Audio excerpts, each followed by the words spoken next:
compartir en unos cuantos grupos.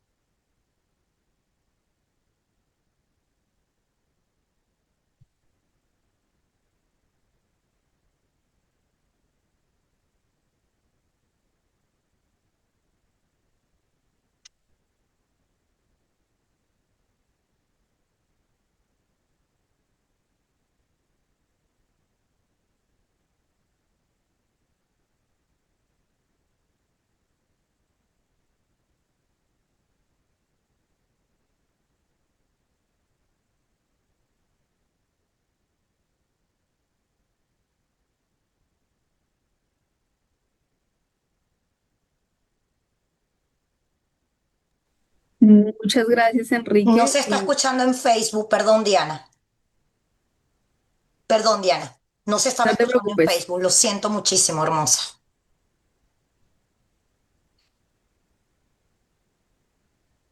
Ujú. Sí, Sí. Adelante, Diana, sí, por favor. ok. Nada, pues agradecer el tiempo de todos ustedes. Eh, ya de nuevo por aquí, reincorporándome a este proyecto tan espectacular.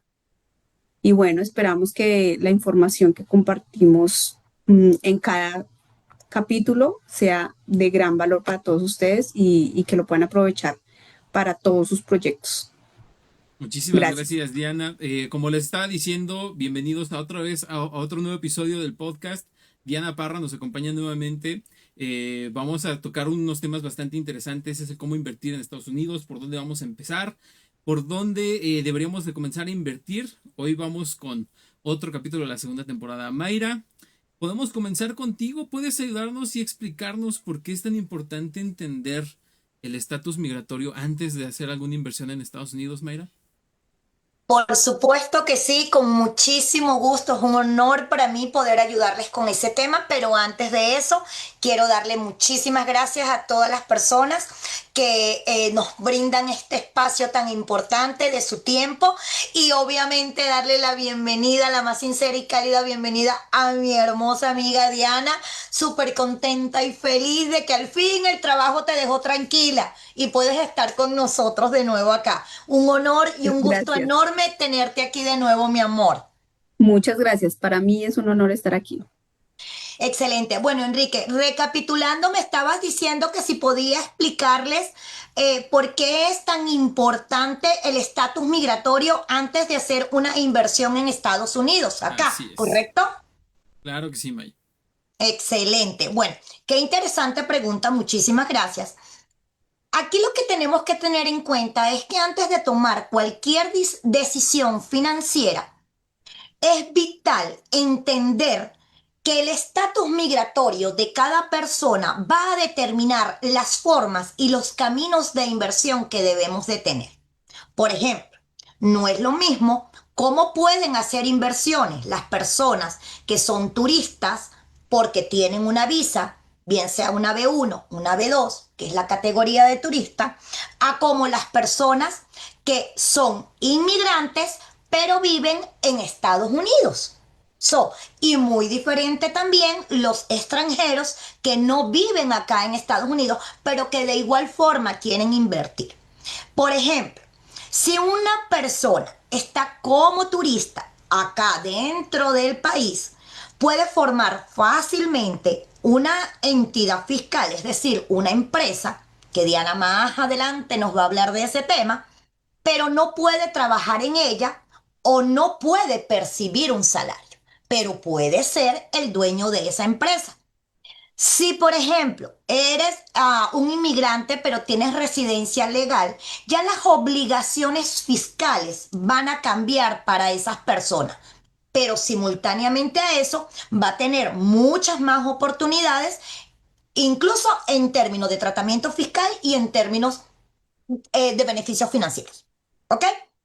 Ahora bien, si una persona está fuera del país y no tiene una visa, no tiene estatus migratorio, aún estando en esa situación, puede invertir.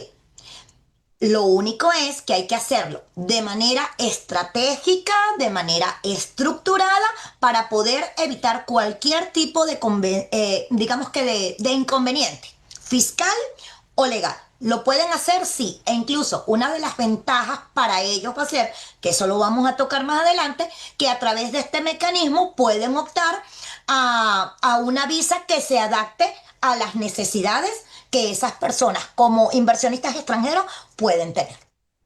Excelente, Mayra. Y creo que es algo que hemos estado tocando últimamente.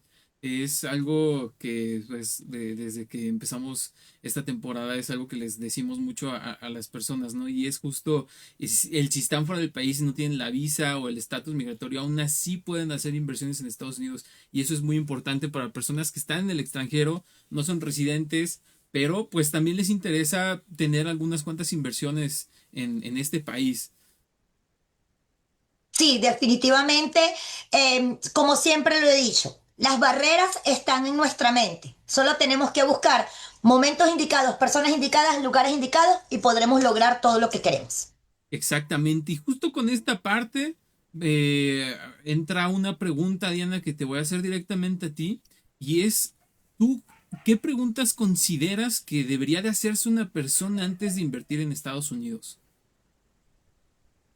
Mm, Siempre cualquier inversión que queremos hacer en algún momento de nuestras vidas es importante eh, tener claro el tipo de inversión que se quiere, si es una inversión en la que yo quiero participar, si es una inversión que simplemente quiero realizar y que tenga un desarrollo a futuro y que a futuro me genere un interés o un ingreso pasivo, lo que llamamos ingresos pasivos, o si yo deseo participar durante algún tiempo del proyecto, cuánto tiempo voy a querer el retorno de esa inversión, cómo diversifico la inversión, obviamente los recursos de los que dispongo para hacer la inversión y así tomar una mejor decisión respecto a, como decimos, por lo menos en Colombia, no poner todos los huevos en una sola canasta,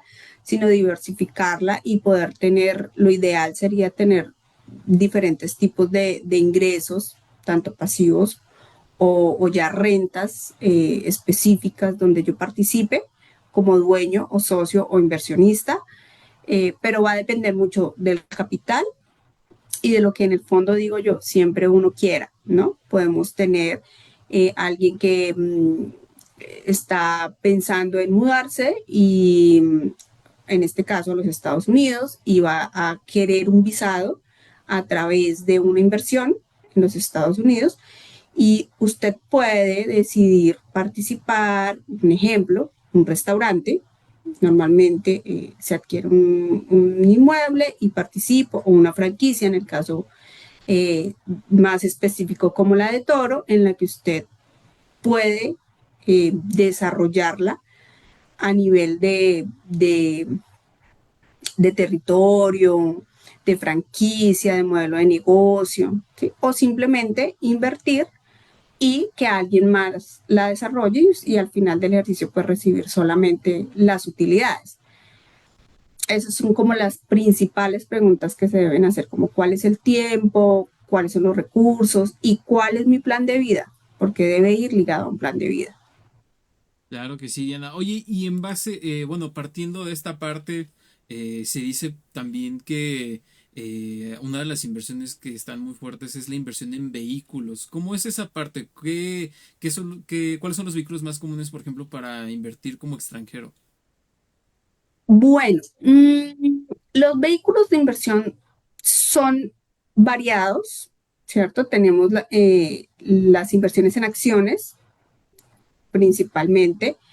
No solamente son las acciones que regularmente conocemos, que son las que cotizan en bolsa, sino también pueden ser las acciones de una entidad jurídica con personería jurídica dentro de los Estados Unidos, donde yo invierto el capital y al final del ejercicio me entregan unos, pueden ser o dividendos o puede ser, dependiendo del tipo de entidad que voy a constituir, pagos estimados y o utilidades al final del ejercicio. Entonces, dentro de los vehículos más comunes está las llamadas LLC y las corporaciones. Dentro de cada una existen unas particularidades para los extranjeros que no viven en los Estados Unidos, porque hay algunos que son extranjeros y viven o tienen doble residencia, por ejemplo. Puede ser más útil una corporación, pero tipo, no sé, sino ese, pero eso va a depender mucho de sus impuestos personales. Pero para los extranjeros que no viven en los Estados Unidos y que no planean mudarse, el vehículo más recomendado normalmente, obviamente eso va ligado a una planeación fiscal, el más recomendado es una LLC por la facilidad de constitución, por la flexibilidad que tiene, por los beneficios fiscales que al final del ejercicio, del año fiscal, se tienen, es como la más adecuada, ¿sí? También está la corporación, ¿sí? Las corporaciones son estructuras un poco más robustas, donde hay otro tipo de socios, no solamente a nivel de inversión de capital, sino también de ejecuciones, por ejemplo, que tienen otro tipo de objetivos y tienen sus capitales, de los cuales simplemente reciben sus dividendos y es claro que tienen una doble imposición, ¿cierto? Ellos lo tienen muy claro y digamos que hace parte de su planeación fiscal respecto a los demás activos que tienen en el exterior. Y por último, también está la opción de, para los extranjeros no residentes en los Estados Unidos, la LLC, pero de un solo miembro. La primera que mencioné es de más de un miembro. En este caso, sería de un solo miembro, que no es tan recomendada eh, por, los, por los beneficios fiscales que se tienen, no aplican mucho para los extranjeros. Entonces, como que se va a desvirtuar un poco lo que se llama al final del ejercicio el beneficio como tal. Pero digamos que esos son como los más comunes usados. Claro que sí, Diana. Ya hemos hablado en otros podcasts acerca de este tipo de empresas, de compañías que son recomendables aperturar. Ahorita lo estamos tocando justamente para personas que quieren hacer inversiones desde el extranjero y justo partiendo de esta parte surge esta duda y es, ¿existe alguna limitación para que un extranjero cree una LLC o una C Corp? Bueno, realmente limitaciones como tal no existen, ¿cierto?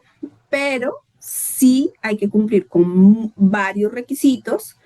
Eh, por la flexibilidad que mencionaba ahora, pues la LLC es la que más flexible es respecto a requisitos y facilidad de hacerlo. La corporación tiene unos acuerdos diferentes, pero también es viable, también es relativamente sencillo, pero sí es muy importante, y esto sí lo recomiendo, es que se asesoren muy bien en temas societarios y en temas fiscales, porque a la final del ejercicio fiscal, valga la redundancia, es cuando empiezan los problemas si no se define desde el inicio cuál va a ser el tratamiento que va a tener esa entidad. Entonces, es un proceso muy sencillo, muy rápido, digamos que en términos de tiempos es muy rápido, pero, pero los efectos se ven un año después. Entonces, si no se tiene claro, es cuando empiezan los dolores de cabeza. No, pero esto no era así, esto no funcionaba así. Entonces, sí siempre recomiendo asesórense de un profesional que les pueda decir qué va a ocurrir después de la apertura, porque eso es lo más importante. Después cerrarla también tiene un proceso. No es como que la abrí, la dejo ahí porque no me funcionó. Eso tampoco es tan sencillo. Eso sí es un poquito más difícil que lo primero, pero en términos de facilidad de tiempo es relativamente sencillo. Eso sí, asesorarse muy bien, muy bien. Creo que es algo que siempre hemos tocado, ¿verdad, Mayra? El asesoramiento siempre debe de ser puntual, con personas que sean transparentes, correctas.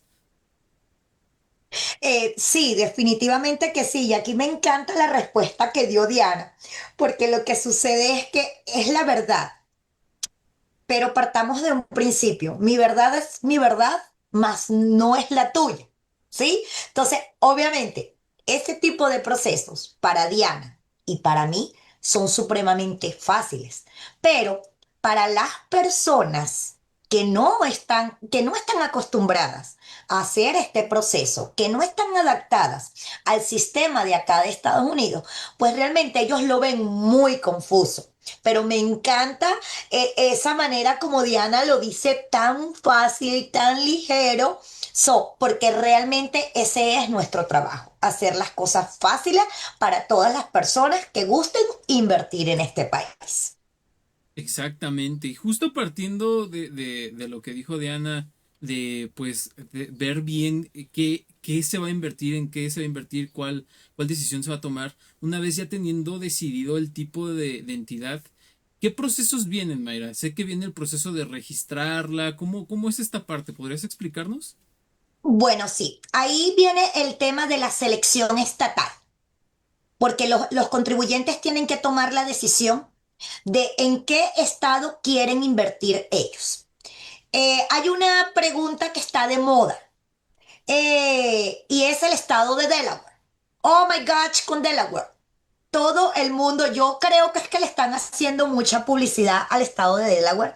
Y efectivamente, Delaware tiene, digamos que una tributación estatal bastante amigable, pero lo que no es cierto es que solamente es Delaware, porque está, como por ejemplo, el estado de la Florida, el estado de Texas, el estado de Wyoming, y se me pasan algunos más, que tienen también el proceso amigable en términos de tributación estatal, como lo tiene el estado de Delaware.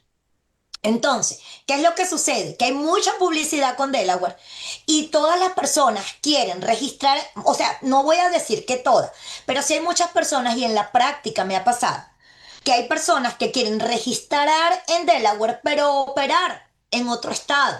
Entonces, ¿qué es lo que sucede? Realmente esa estructura no es lo suficientemente eficiente.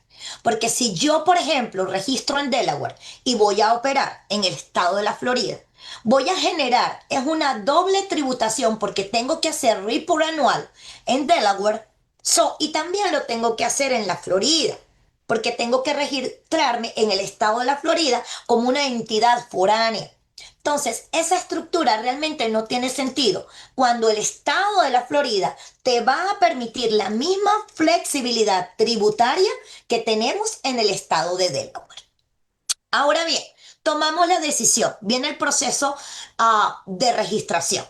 Esto varía muchísimo, digamos que en función de la decisión que también tomaste. ¿Qué entidad voy a constituir?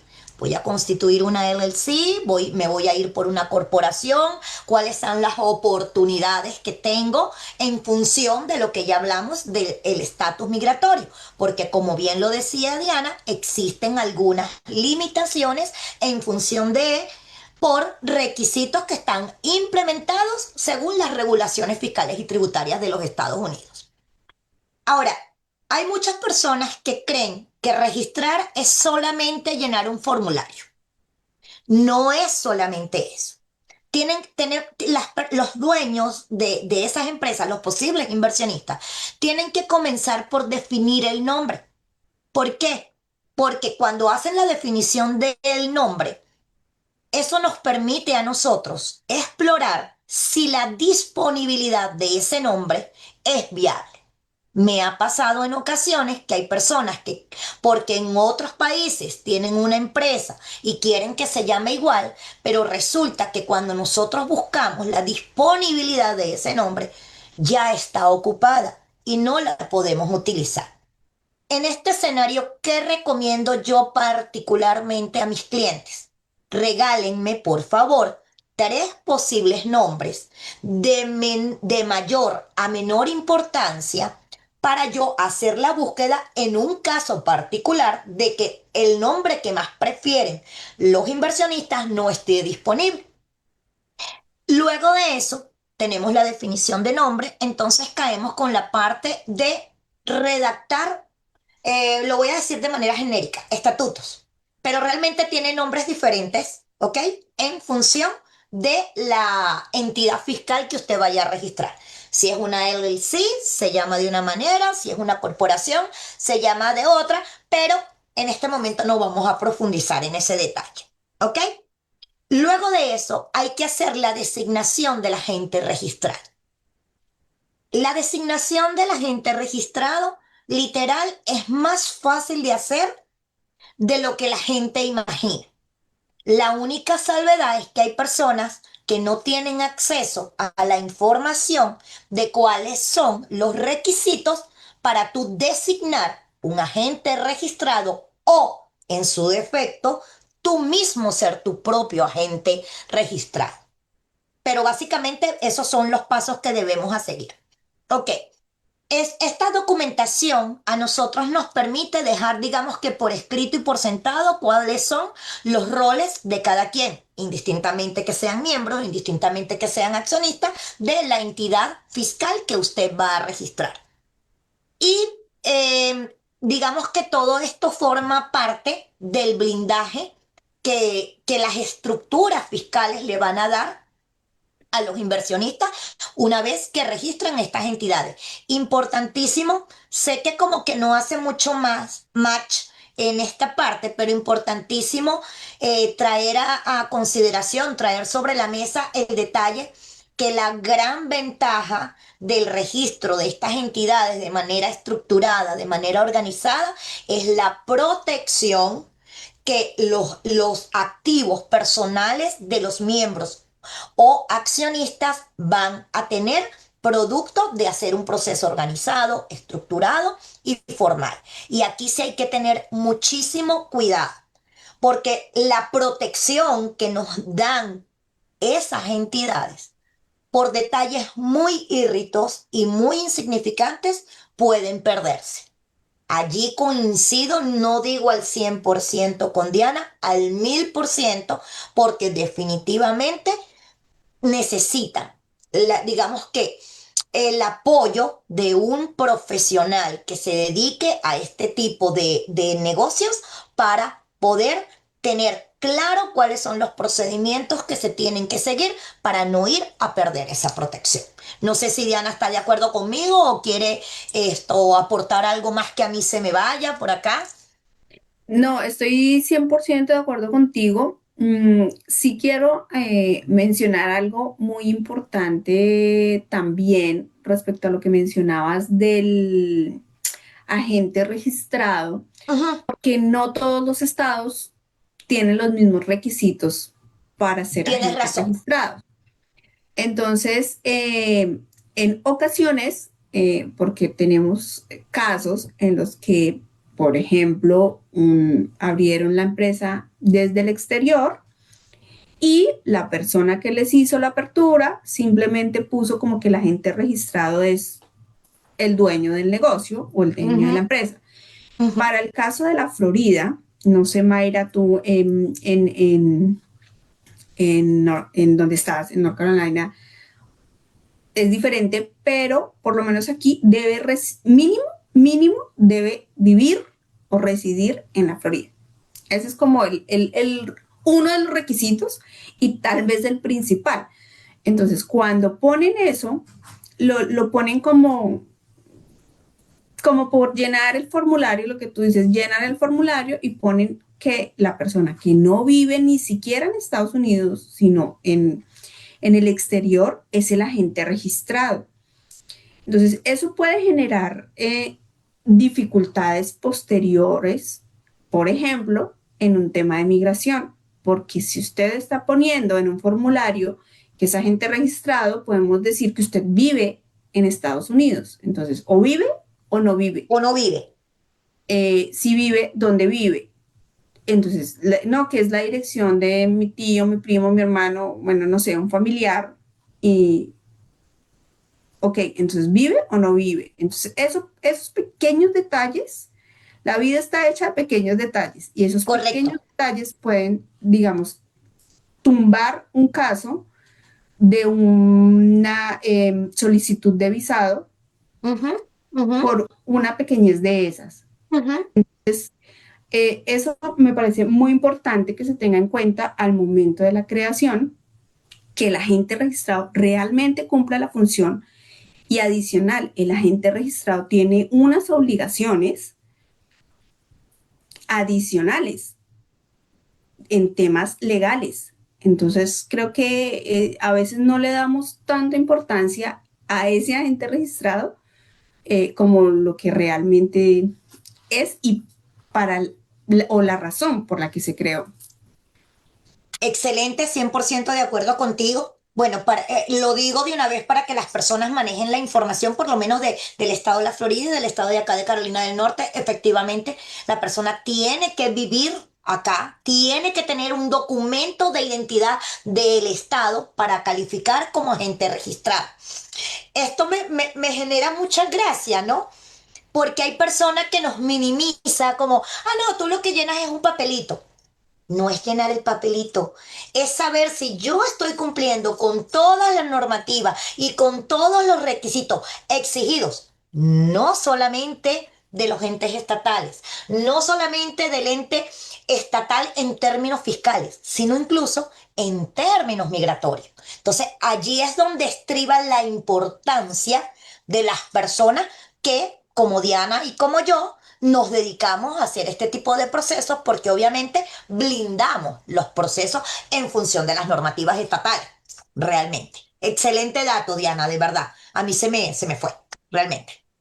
Excelente. Gracias. Y es bien cierto, o sea, creo que es algo que hemos platicado ya en muchos podcasts igualmente, pero lo que es la estructura, el hacer las cosas bien desde el principio, el tener en cuenta profesionales para que te ayuden en temas que desconoces, pero yo creo que es de lo más importante que uno debería tomar en cuenta justo cuando se empiezan a hacer todos estos procesos y pasando justamente a la parte de llevar como con transparencia, con claridad toda esta parte. Mayra, ¿qué pasa si alguien abre su empresa y empieza a mezclar tanto sus finanzas personales con las del negocio que ya abrió?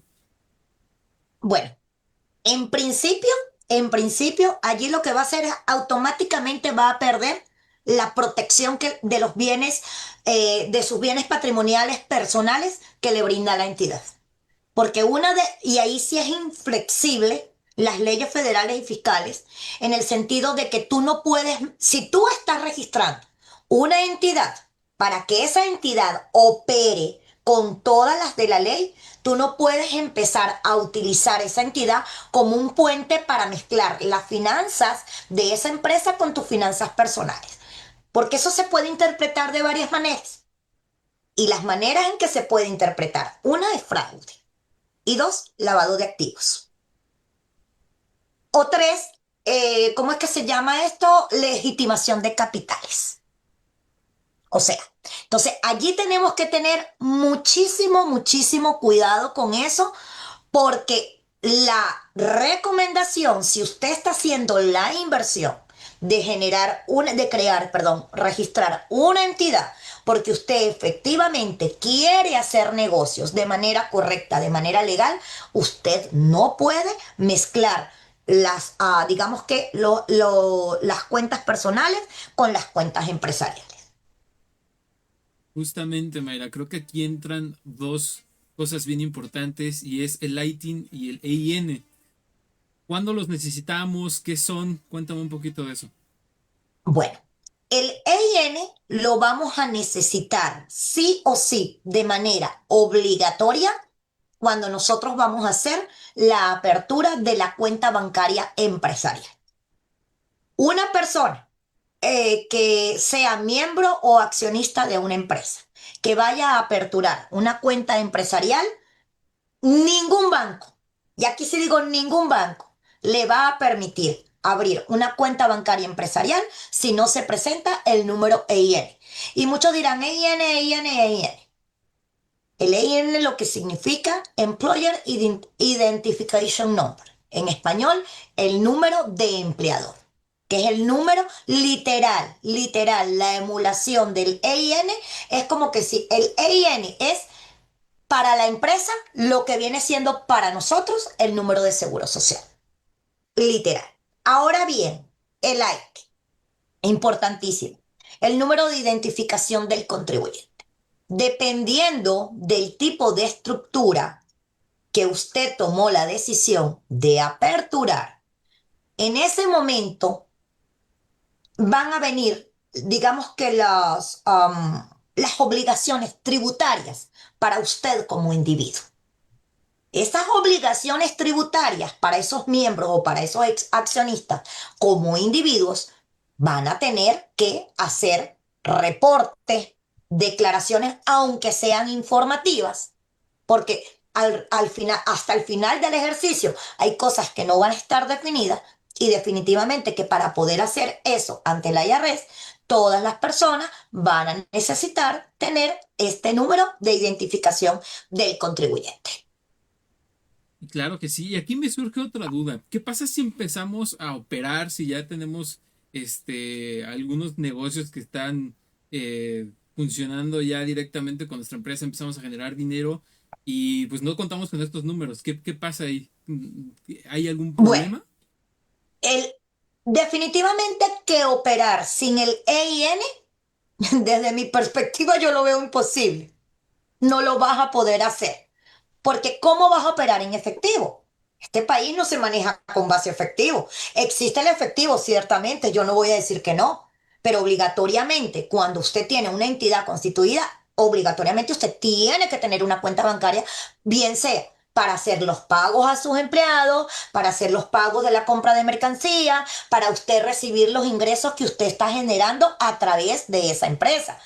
Y esa cuenta bancaria, si usted no tiene EIN, usted no la va a tener como adjudicada a su empresa. Entonces, definitivamente que no va a poder operar en esos términos. ¿Sí?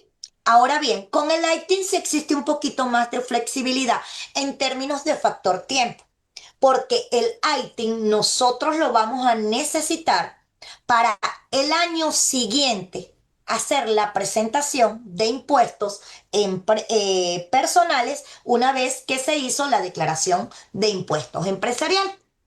¿Cuál es el detallito? Que no siempre el ITIN se requiere, y aquí sí voy a abrir un poquito más el entorno, no siempre el ITIN es requerido cuando tú eres miembro de una empresa, accionista de una empresa. El ITIN se utiliza para otro tipo de cosas. Por ejemplo, hay estudiantes que están en convenios, que están becados en este país, que vienen de otros países y esas personas califican a determinados créditos fiscales. Y esas personas, aunque no son empresarios, no están trabajando en este país, para poder hacer la reclamación de esos créditos, requieren tener un ITIN, de lo contrario, esos reembolsos no se los van a enviar. En esencia es un número que lo necesitamos, bien sea para nosotros poder obtener créditos tributarios a los cuales calificamos en determinado momento, o bien sea para cumplir y honrar los compromisos fiscales que nosotros como individuo y como empresa vamos a tener que cumplir, valga la redundancia. Porque esto tiene implicaciones que van más allá de, no voy a hacer la declaración. Una persona, y aquí hago un checklist importantísimo. Una persona que, por ejemplo, registró, vamos a ponerlo más sencillo, una LLC multimember de 2 miembros, vamos a poner. Y resulta que esa persona no quiso hacer la declaración empresarial porque dijo, oh, no, no quiere, por cualquier motivo. Son extranjeros. Resulta de que automáticamente cuando no hacen la presentación de la declaración empresarial, se va a generar un incumplimiento. Ese incumplimiento trae consigo una penalidad. Esa penalidad trae consigo un interés.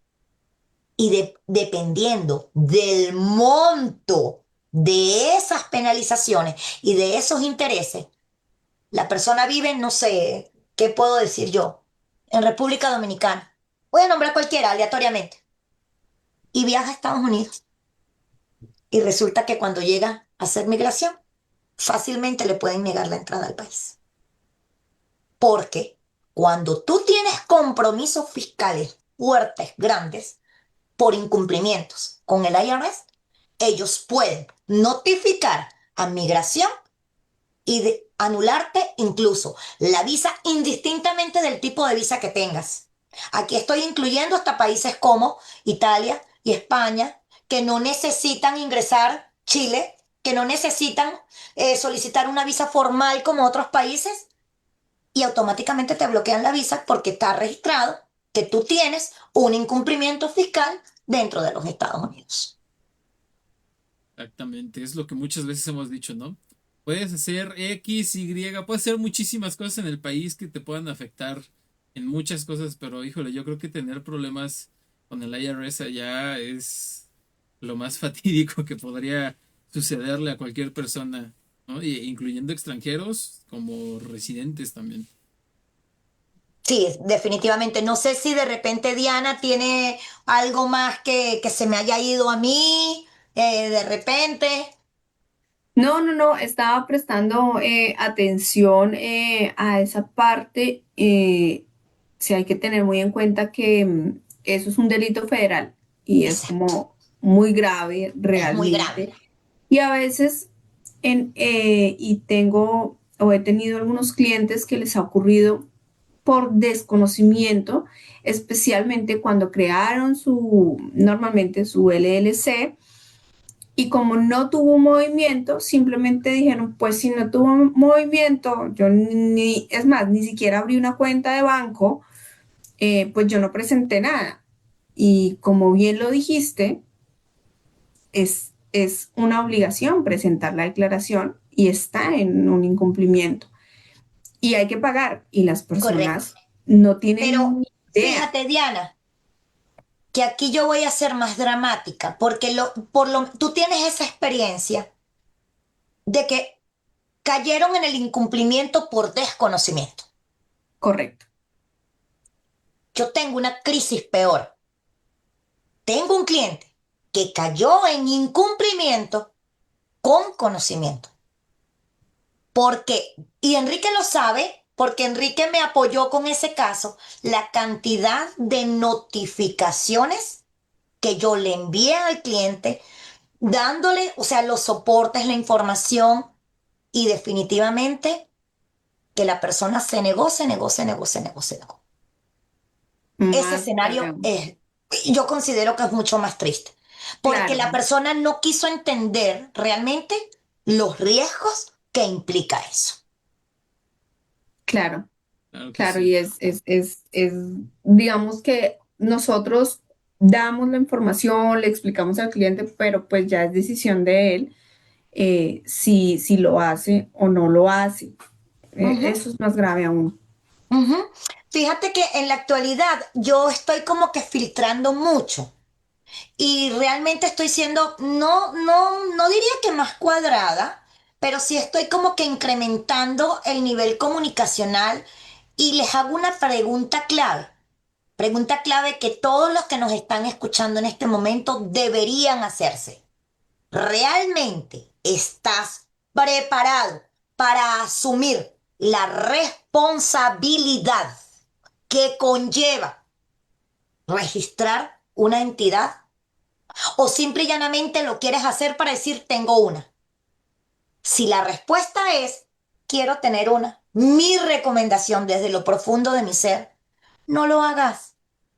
Porque si tú no sigues los pasos tal cual y como se tienen que seguir, desafortunadamente, eso se va a convertir en un hoyo negro donde se te va a ir el dinero, se te va a ir el dinero y por nada del mundo puedes, digamos que, evitar el cumplimiento fiscal. Claro. Tiene unos Ujú. costos de mantenimiento Los costos que de mantenimiento, también, obviamente, claro. o Que, sea, que, van que a seguir. obviamente en este podcast no vamos a hablar de los costos de mantenimiento, pero voy a hacer un No, no, adelantico por allí.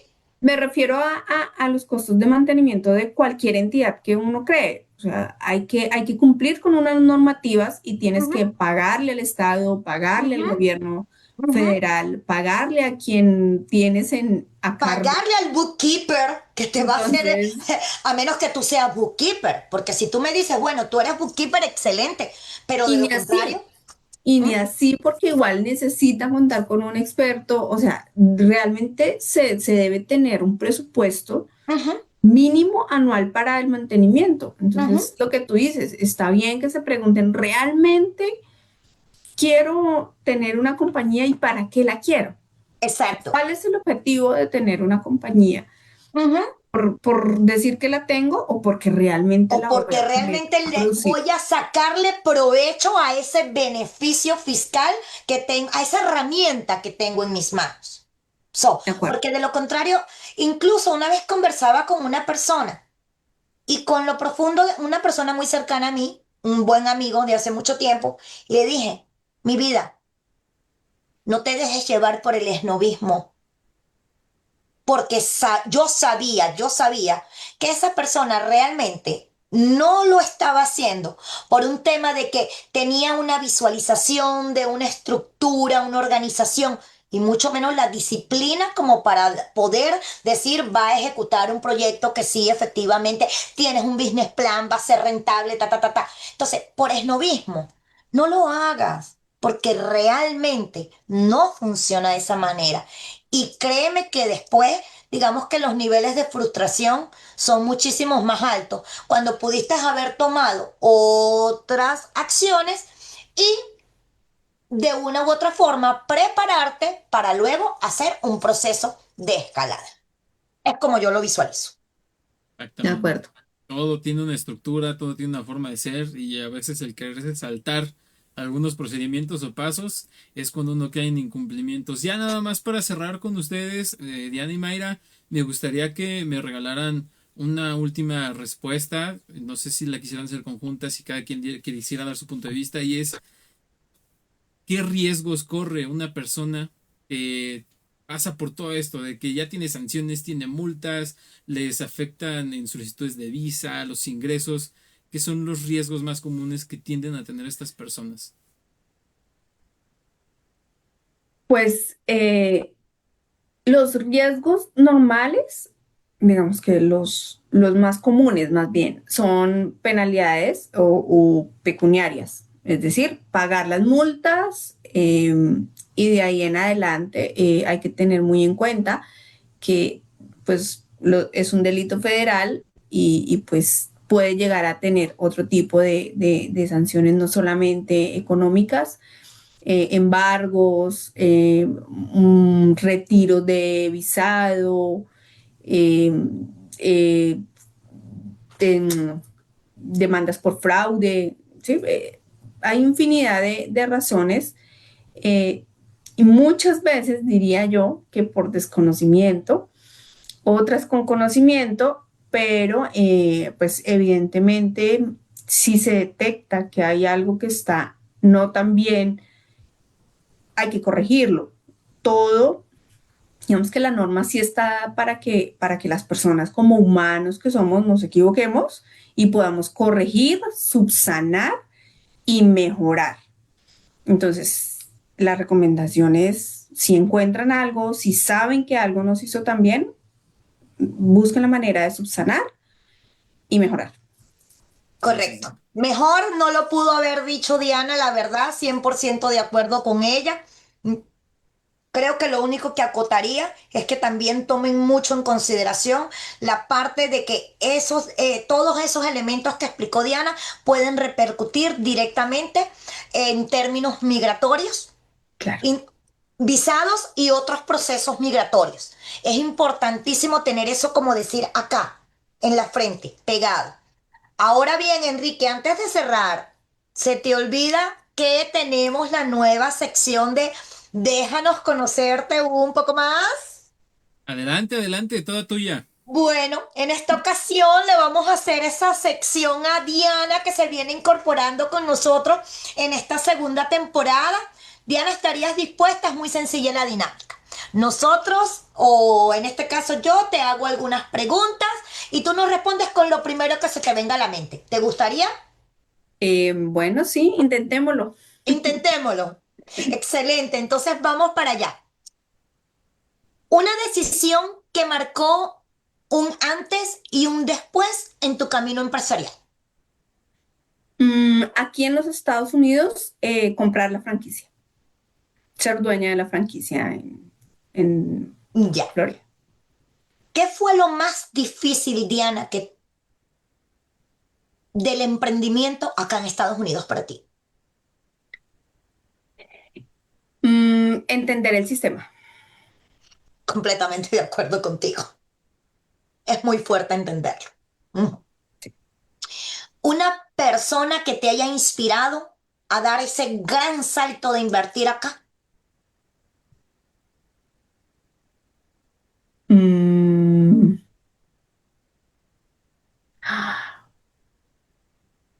no sé, una persona que me haya inspirado. La verdad, no tengo una persona que me haya inspirado, como que yo diga, lo vi ahí, pero las conversaciones que tuve con Carlos de Toro, donde me mostraba como las opciones de invertir, sobre todo por mi profesión, creo que eso fue lo que más me impulsó a hacerlo y como que dije, ahí va. ¿Qué significa para ti ser parte de este podcast? ¿Qué significa? Significa que es posible, que siempre es posible, que siempre podemos mejorar, que siempre podemos intentar. Eso significa para mí el podcast. Más que un sueño en una frase. Correcto. Más que un sueño. Muchísimas gracias, Diana, de verdad, No, por gracias a ayudarnos ustedes. con esta dinámica, por ser parte de nuestro equipo. De verdad, Diana, cómo te extraña. Hemos estado muy bien. Bueno, como pudiste ver, de hecho, Muy bien Carlos y acompañados. sí, tuvimos compañía, estuvo muy buena la compañía. Pero realmente te extrañábamos, Diana. Qué bueno que el trabajo ya te liberó. Yo también nos extrañaba mucho, ya estamos por aquí de nuevo, igual con mucho trabajo, pero ya con un poquito de espacio para dedicarle a este lugar y este espacio tan importante para nosotros y para las personas que pues siempre están ahí pendientes, se conectan, nos preguntan, nos consultan. Entonces, Definitivamente, claro que muchas sí. gracias. Un honor poder estar contigo otra vez. Lo mismo digo. Claro que sí, muchísimas gracias también a las personas que se conectaron tanto en TikTok como en Facebook. Recuerden que pues este podcast lo hacemos nosotros para ustedes. Lo más importante es con lo que se hayan quedado ustedes. Y justamente recuerden que lo hacemos todos los martes a las 5:30 hora del este. Es muy importante que anoten por ahí cuándo vamos a estar en directo porque se vienen bastantes podcasts muy interesantes, invitados. Diana nos vuelve a acompañar otra vez y va a estar aquí con nosotros. Invertir en Estados Unidos es algo interesante. Recuerden que estamos tocando esos temas por acá. Si eres alguien que está interesado en toda esta parte, pues qué mejor que nos sigas, que estés al pendiente. Vienen algunos tips, algunas personas que te pueden ayudar mucho para que puedas ver si todo esto es rentable, si lo haces bien desde el principio, que todo esto se va a abrir muy fácilmente. Y justamente para que no des pasos a ciegas, aquí estamos nosotros. Excelente, Enrique. Bueno, muchísimas gracias a toda esa audiencia hermosa que nos acompañó el día de hoy. Gracias por regalarnos uno de los tesoros que los seres humanos tenemos, que es valiosísimo, que es su tiempo. Gracias, Diana. Gracias, Enrique. Los quiero profundamente a todos. Hasta la próxima semana. Un beso grande. Los quiero. Muchísimas gracias. Gracias, Nos un abrazo. vemos. Bye, Bye. igual.